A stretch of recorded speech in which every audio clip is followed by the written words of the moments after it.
Mis aines siis sina need 100 punkti said? Matemaatikas. Eesti keeles. Matemaatikas. Sain 100 punkti eesti keeles. Eesti keeles. Matemaatikas. Matemaatikas 100 punkti. Tundide viisi õppimist, stressirohked koolipäevad, viimased pingutused eksamil ja närvipinge langus pärast seda.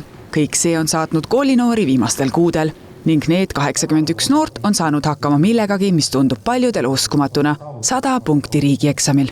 Ma mäletan, kui mina veel eksameid tegema pidin, siis minul saksa keele õpetajaga oli selline väikene kihlvedu. Tema ütles, et mina saan kindlasti 100 punkti enda eksamil, aga võta näpust, mina sain 99 ja kihlveo mina võitsin, aga siin kõik need õpilased saavutasid selle kurikuulsa ja uhke 100-punktilise tulemuse. Mis tundega sealt eksamilt välja tulid toona? Mitte väga hea.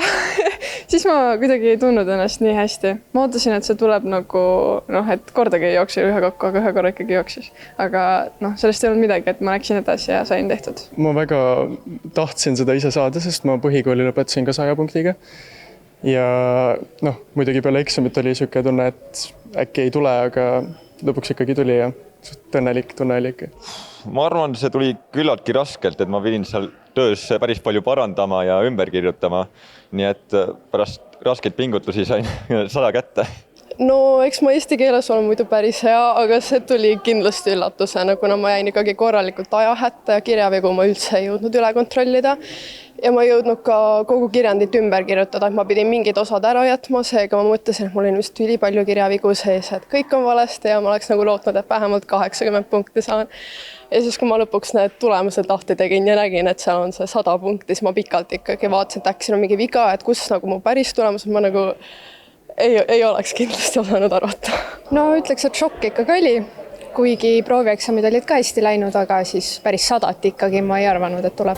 Enamus õpilastest, nimelt 65 sai maksimumpunktid matemaatikas. Eesti keeles oli 800 punktilist tööd, eesti keel teise keelena 7 ja inglise keeles 1 eksamitöö. Täna toimuski just neile, kes maksimumtulemusega riigieksamid läbisid Haridus- ja Noorteameti poolt korraldatud tänuüritus.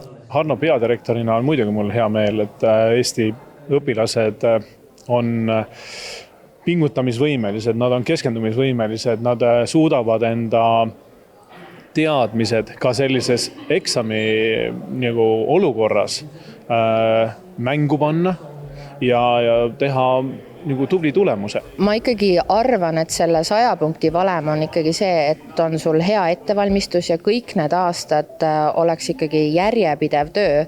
Et ma arvan, et selliseid õpilasi, kes alles lõpus pingutama hakkavad ja 100 punkti saavad, seda ei ole veel kohanud. Võib-olla on. Kui palju siis vaeva nägid selle nimel, et need 100 punkti ikka ära tuleks? Eksamieelselt ma eriti isegi ei korranud, ma kordasin neid asju, mis ma teadsin, et mul on nõrgemad, aga see ettevalmistus sai siis tehtud 3 aasta vältel gümnaasiumis.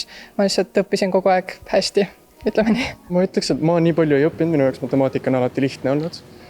Aga ikkagi siuke 6 aega enne oli siuke väga pingeline ja närv sees ja pidi väga palju ikkagi kodus ka ikka tegema. See tähendab, et sõpradele ütlesid tihti ei, kui teised läksid kuskile välja, siis sina õppisid pigem eksamiks? Ja, täpselt.